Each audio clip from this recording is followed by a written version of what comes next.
For football fans, Christmas means just one thing. The fun stuff is just around the corner.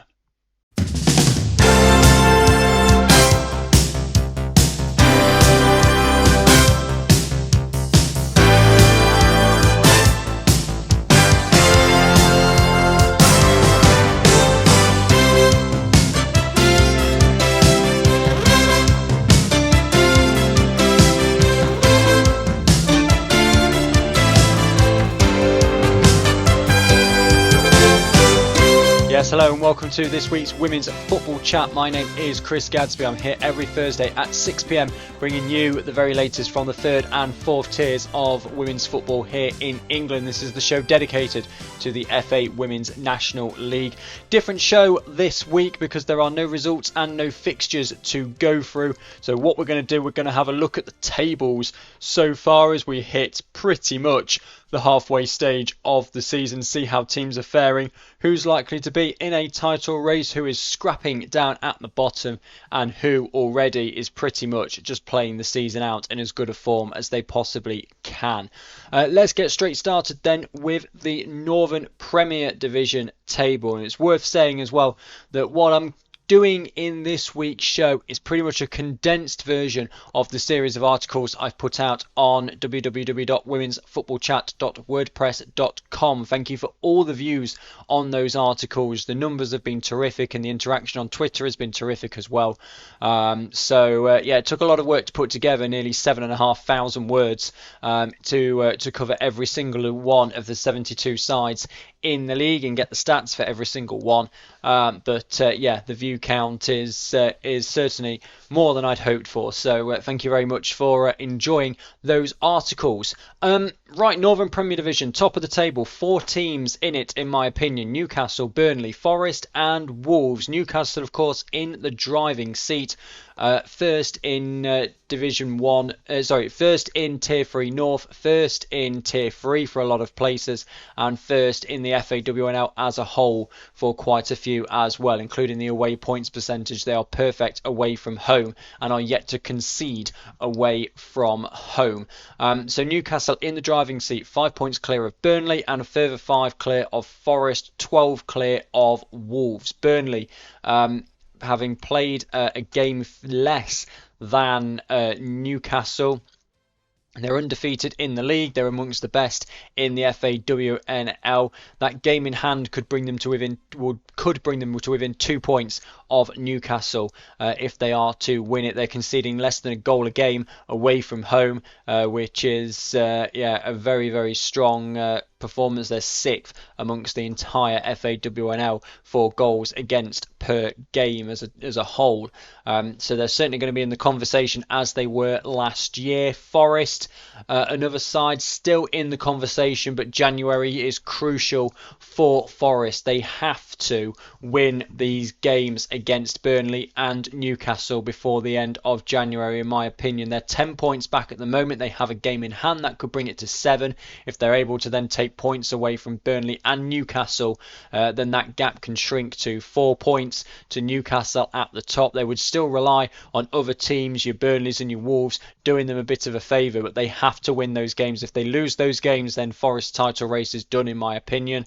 But they are not quite out of it yet, despite the huge gap between themselves and Newcastle. What they don't have going for them is the fact that Newcastle have beaten them already twice this season, once in the Cup and once in the league. Wolves, in my opinion, are in the best place to catch Newcastle. Yes, they are 12 points behind, but they have 2 games in hand. They have a perfect home record. They are yet to concede at home, and they have only played 3 home games. They've still got 8 home games in the final, 14 games of the season to play.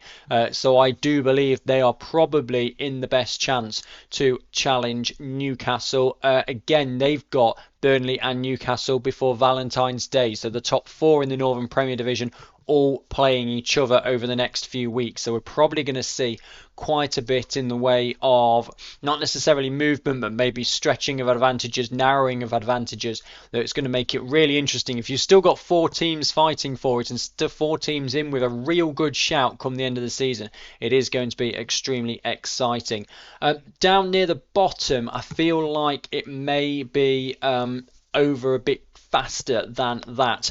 AFC Fylde and Huddersfield Town are 6 points away from safety, but Halifax have got so many games in hand on them, 3 or 4, 3 over Huddersfield, 4 over Fylde, that gap could easily increase. And then it's 7 points to West Brom, but West Brom's goal difference is so much better that it's 8 points realistically. Fylde really struggling, just 1 goal a game, conceding nearly 4. That's on average. And they're actually doing better away from home than they are at home. But yes, very difficult for AFC Fylde. They've only got 4 home games left as well, and a lot of their games have already been at home. And 4 of those 4 home games, 2 of them are against Forest and Wolves, so they haven't got the home form or the teams to play at home to really mount a challenge to get out of the relegation zone. So they're going to be relying on their away form significantly. And Huddersfield Town, they don't have a single point on the road. They've got just 1 win at home, and that came on the opening day of the season against Fylde.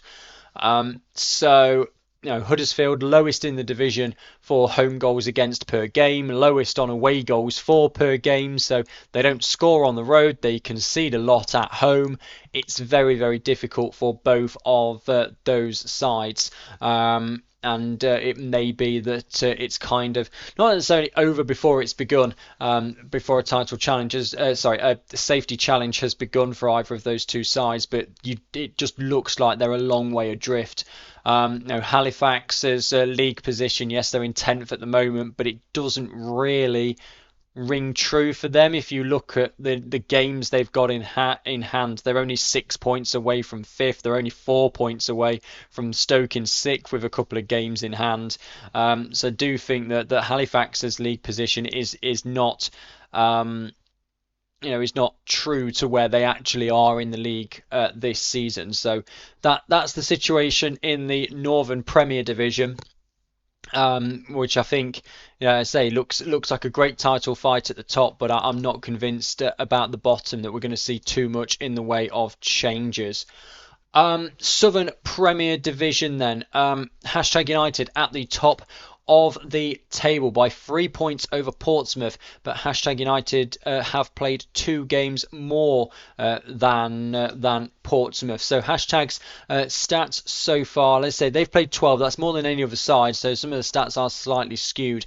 But they're in the top half dozen in the FAWNL defensively, so they're going to pick up a lot of wins. Interestingly, offensively, Hashtag only a mid-table side. Goals for per game at 1.8 is only good enough for 6th in Tier 3 South, but those goals against per game of only 0.75. If you're keeping clean sheets or only conceding 1 goal, doesn't matter if you're only scoring 1 or 2, you're going to get those wins, and we've seen that throughout the season. 1-0 wins over Rugby. They had that 2-1 victory as well. They managed to beat Oxford and Ipswich, and so they've been grinding out the results. It really is grinding out the results. Defensively, Hashtag have been great. When you compare that to Portsmouth, though, and Portsmouth, as I said, with a much better goal difference, and they're only 3 points behind Portsmouth. A lot of ones across the board here. Haven't conceded at home. They've only conceded 2 goals away. They have scored 44 and conceded only 2. It's just been a superb season already for Portsmouth. So, that 3-point margin to Hashtag United, because of the superior goal difference, almost feels like 2 points, because 1 win in those games in hand for Portsmouth, and they're back to the top of the table. It looks as though they're going to be pushing Hashtag all the way. Rugby Borough in 3rd. They are on 21 points. They're 9 points back at the moment, but they have a game in hand. They can get that back to 6. Interestingly, Rugby are kind of between 4th and 6th in most of the categories. The problem Rugby have had really is that they've only had a 50% points conversion on the road, which is only a mid-table only a mid-table stat for rugby, and they've already played 7 of their 11 home games, so they're going to need that away form to pick up somewhat if they're going to mount a challenge to get back to the championship at the first attempt. But you might see rugby just start to tail off if they can't get that away form going, because they've got so few home games left. Then they might really start to tail off. Ipswich Town, don't forget about them. They are 11 points back from #United, but they have 3 games in hand on them. So don't forget Ipswich United. Ipswich United. You can tell it's been Christmas and everything, haven't you? Ipswich Town in all of this. They're in the top 10 in the FAWNL for goals scored both home and away. They're also in the top 10 for 12 other stats. So they, as I said, they've got 3 games in hand, and Ipswich have only played 3 games at home. So they will really be ones to watch in the second half of the season, particularly after that impressive win over champion side Lewis in the FA Cup a couple of weekends ago. Now expect Ipswich to be right up there, because they are certainly not out of it. I think it's definitely a 4-way fight at the top of the Southern Premier Division as well, which is quite frankly brilliant. It's what you want. Down towards the bottom, London Bees are 8 points away from safety. It's not been a good season for them, that's for sure. They're down towards the bottom for nearly every stat, but that draw away from home puts them in mid-table for away draw percentage, if you're looking at that so much. They face Cardiff City and Billericay Town in their first games back after Christmas. Now, if they are able to pick up points there, then they might start to look and maybe try and string a few results together. But if they lose those games to Cardiff and Billericay Town, particularly with those two then getting further away from the relegation zone, and see it's 5 points for Cardiff at the minute, 6 points for Billericay Town, then it really would be difficult for London Bees. Chatham Town, similar situation, but they've been relying on their defence for points. Their points have come from 3 0-0 draws and a 1-1 draw. So they did have 4 games where they only conceded 1 goal. That's where they've been getting their points from. In terms of goals scored per game, it's less than half a goal per game. So it's very difficult for them. They've got Plymouth and Cardiff in their next 3, which is they're in 9th and 10th. So if Cardiff are able to win both of those games as they come back after this Christmas break, that would put them on 15 points, and they'd be gone from this relegation conversation at the moment. And Plymouth Argyle could easily pull themselves away as well. But if Plymouth are able to pick up that victory against Chatham, then Cardiff are able to pick up 2 victories against the bottom 2. It then turns into an 8-point gap plus an inferior goal difference, so it's a 9-point gap. You're requiring 3 wins, and these are 2 sides that haven't won all season, and you're starting to think, okay, maybe it's not a conversation of 2 teams from 4 going down. Maybe it's just 2 teams from 2. And so it is starting to feel as though that may be the case this season. But if on the flip side, if London or Chatham can get points from those games, then it makes it an awful lot more interesting.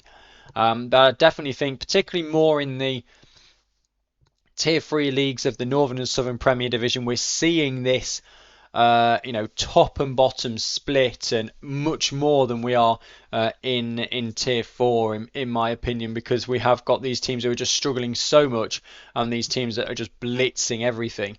And it'll be interesting to see over the next few years how that kind of balances out. More teams surely will have to follow Newcastle if they do get promoted. More teams will have to follow in the likes of maybe Forest's model, Portsmouth's model of going semi-pro or hybrid pro to try and get themselves into the championship. Who knows what's going to happen in the structure of the pyramid over the next few seasons as well. So expect that this we might see a period of great change in women's football.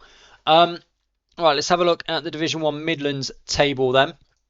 Loughborough Lightning at the top by 4 points, but Peterborough United have a game in hand over them. Loughborough Lightning, as I said, 1s and 2s pretty much across the board in the stats table. They're scoring 3 goals a game. They're only conceding 1, so you're going to get that's at home in particular, and then away from home they're scoring 2.5 and only conceding 0.6 of a goal for 2.7 and 0.8 respectively. So they are going to win many games. 5 wins from 5 at home. The only defeat of the season, the away defeat to third place Boldmere St Michael's just before Christmas. Peterborough United behind them on 21 points. Boldmere St Michael's also behind them on 21. Peterborough, they are conceding more than they'd like to on the road, really. 7th in the division for goals on the road conceded, and that is reflected in their goal difference of just 13. But those two sides very much chasing Loughborough down. Only 6 points as well to Northampton in 4th. They had a good win to climb up the table just before Christmas. Sporting Cowser have got 2 games in hand. They would get to 22 points with those 2 games in hand. So you're still looking at any one of 5 probably in Division 1 Midlands. That you would expect will get narrowed down, particularly with Peterborough playing Boldmere St Michael's the first game back after Christmas. So that would...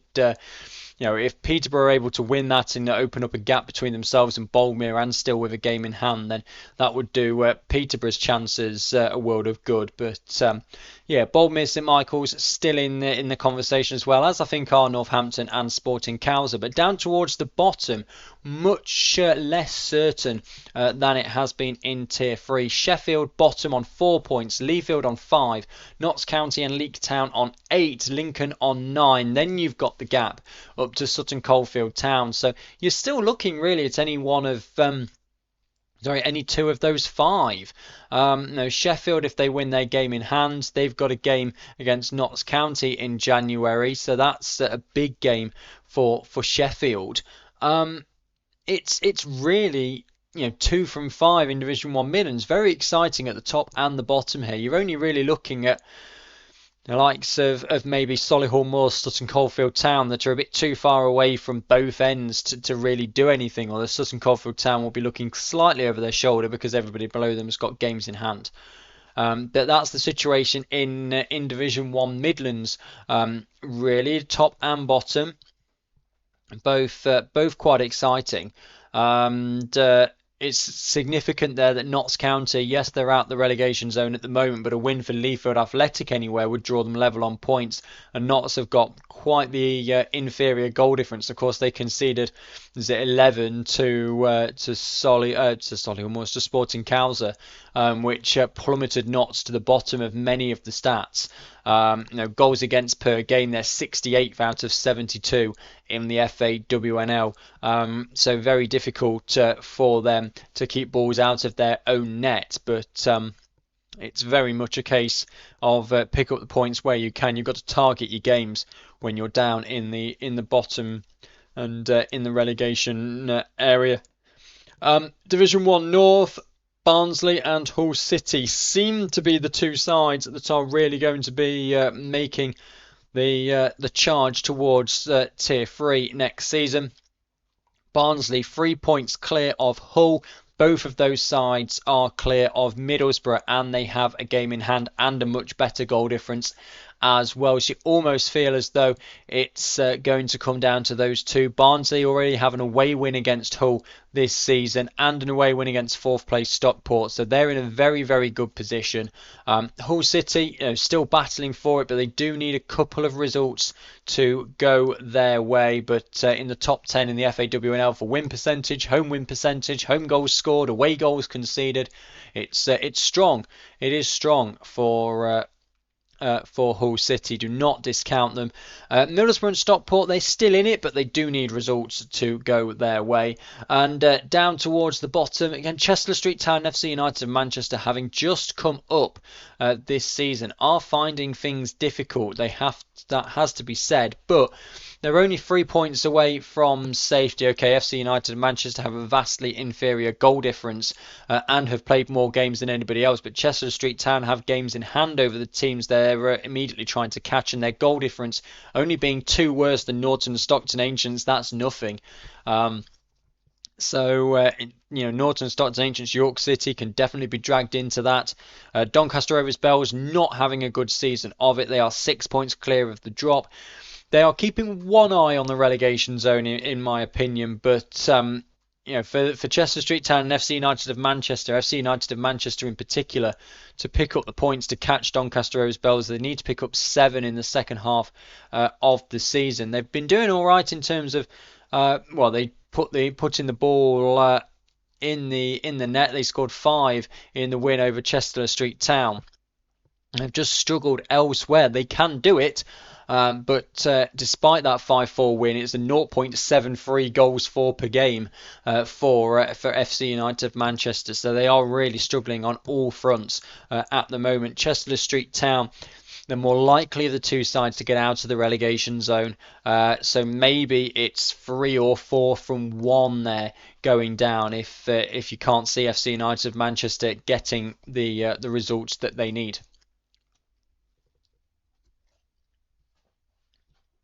Okay, Division 1 South East then. And this is again another superb battle at the top. Worthing are going to do everything they can to put themselves in the conversation, but it almost just looks as though it's Wimbledon against Norwich. They're 5 points clear of everybody else. Their goal difference is so much better than everybody else's as well, that it looks like it might well come down between these two. The only blip for Wimbledon so far, number of goals they are conceding at home. That's 10 they've conceded at home, puts them just mid-table for their home defence, but only in front of Norwich on goal difference at the halfway point. Very strong for both of those sides. Worthing superb in their first season in the FAWNL. They're 5 points back. They can do stuff obviously about who wins. As it stands at the moment, and obviously so much changes as we know doing this show. Their home game against Wimbledon is the penultimate game of the season. That could end up being very, very important and extremely entertaining. But also, of course, so much can change between now and then. It might be completely insignificant. It might also move to February and then just be another fixture that's important at just some point during the season. Queen's Park Rangers, they are 6 points back. Again, their goal difference is vastly inferior. But they've scored more goals away from home than anybody else in the division. Their away goals scored of 17 puts them 4th in the FAWNL. So a very strong side on the road. Again, they can be in the conversation if they're able to take points off the likes of Wimbledon, Norwich and Worthing when they come round to play them again. So don't discount them just yet. Cambridge United, I think, are too far back, 9 points back already. And with an inferior goal difference, that's kind of 10. That's a 4-game swing. And I think that's a little bit unlikely for Cambridge United. Down towards the bottom, looks as though it is 2 from 4. Haywards, Cambridge City, Sudbury and Chesham United. Cambridge City and Chesham United were down towards the bottom last season. Of course, there was no relegation because Wyndham and Hounslow both dropped out. But goal difference at the minute is the only difference between 3 of those sides. Haywards Heath Town in there as well, but they've got a game in hand over Cambridge City and the goal difference is the same. So I think that's going to move an awful lot between now and the end of the season. Actonians are 5 points clear. They are not out of it yet. I think London Seawood, with being 9 points clear, probably are, particularly with their better goal difference. Actonians, with their better goal difference, are on the cusp of being out of it. I think if they're able to pick up a win or two, obviously against those sides primarily below them, that will do enough to lift Actonians away from it, and then you're looking at 2 from 4. But which 2 from 4? It's very difficult to tell. Chesham's advantage, a couple of games in hand. Finally then, Division 1 Southwest. Well, where do we start here? We've got to look at the top. Is it going to be a 2-horse race again? I think it probably is. It was Cardiff and Exeter last season. It looks to be Bournemouth and Exeter this season. 9 from 9 for both of those sides. Bournemouth scoring an average of 5 a game and conceding only just over half a goal a game. 46 goals scored, 6 against, and a 100% record. Exeter City, they are a side who have scored 5 goals a game. They're conceding 1.1 a game. Still very strong, just not quite as strong as Bournemouth. But they have scored more goals at home. Now, unfortunately, the weather denied us the top 2 showdown in early December. That's now scheduled for early February if it still goes ahead in there. So Exeter City fans, of course, will remember the heartbreak last season, missing out on promotion on goal difference to Cardiff, and they dropped just 8 points all season in doing that. Will they be able to go one better this time around? Of course not. Both sides can't be perfect all season. They're going to have to drop points somewhere, even if it is only against each other. Swindon Town in third, they're 7 points back. They've played a game more. Moneyfields are 8 points back, having played the same number of games. If Moneyfields and Swindon can look at taking points off the top two as well, then they could pull themselves into the conversation. But Bournemouth and Exeter are just so good so far this season. Any other season, you'd think Swindon and Moneyfields would be right up there. And certainly the points from other leagues would suggest that they would be right up there as well. But Bournemouth and Exeter have just been so good all season long. Down towards the bottom, as much as they are coming out and battling every week, and they should be commended for coming out and battling every week. Chelsea have not had a good season. They're yet to score a point. Their goal difference is -71. They're bottom of the FAWNL in a vast number of stats, pretty much every single stat. The only ones they aren't 72 out of 72 are ones where they're tied with other teams. It looks as though they're going to go down. So then you're looking at, okay, which one from realistically the next four? I think Keynsham, particularly with their games in hand, have already done enough. You're looking at Maidenhead, Portishead Town, Southampton Women's and Torquay. Southampton Women have got 3 games in hand, so they could easily lift themselves out of the conversation if they would be able to do that. So then you're looking at maybe 1 from 3 of Maidenhead, Portishead and Torquay. Kind of feel it's going to become a bit of a mini league between those teams, particularly when you look at Portishead Town were able to beat Chelsea. Torquay, I believe, have already beaten Chelsea this season as well. They own their only win so far this season at home to Chelsea. They managed to get a 3-3 draw away at Maidenhead, which is one of those teams they're battling. So I do think it's almost a mini league between those teams at the bottom now as to who's going to take that other spot alongside Chelsea. As much as it'd be great for Chelsea to start picking up wins and points, it just doesn't look as though it's going to happen. They might get the odd point. I hope they do. But I think the teams that are higher up the table, your Bournemouth, Exeter, Swindon, Moneyfield, all that lot, are just going to come in and put several past Chelsea. Torquay United in the relegation zone at the moment. As I said, 1 win and 1 draw, but they've also had 3 single goal defeats. If they could turn those into draws in 2024, where they might have lost them in the first half of the season, if they can get something from it in the second half, maybe they will be able to pull themselves out of the relegation zone. So that really is Division 1 Southwest as well. 2-horse race at the top. Plenty of teams getting involved at the bottom end of the table, and that will just about do it for looking at the tables. What we'll quickly do is have a look and see how Predictor League is getting along. So Predictor League, for anyone who's not aware, we predict the FAWNL results over the course of the season. You get points for you get 1 point if you get the correct winner, you get 2 points if you get the correct winner and the correct score difference, you get 4 points if you get it absolutely perfect. Northern Premier Division, Steve is top of the table with 50 points at Christmas mark. Myself and Nick are second on 45 each. Then if you go to the Southern Premier Division, I think this is where it all starts to tail off for me if I remember. Oh no, I'm winning the Southern Premier Division with 49 points. Steve on 47, Nick on 42. Then you go into Division 1 Midlands. In Division 1 Midlands, it's Hopper leading the way with 51 points. Nick in second on 39. Steve and Stuart on 33. And then I'm way down with 24. Division 1 North. I think this is another bad league for me from memory. Yes, it's Berto on 47 points, topping Division 1 North at the moment. Vicky Burton then on 43 and Nick on 41. They're the top 3. I'm way down on 24, so don't take anything I say about Division 1 North as gospel.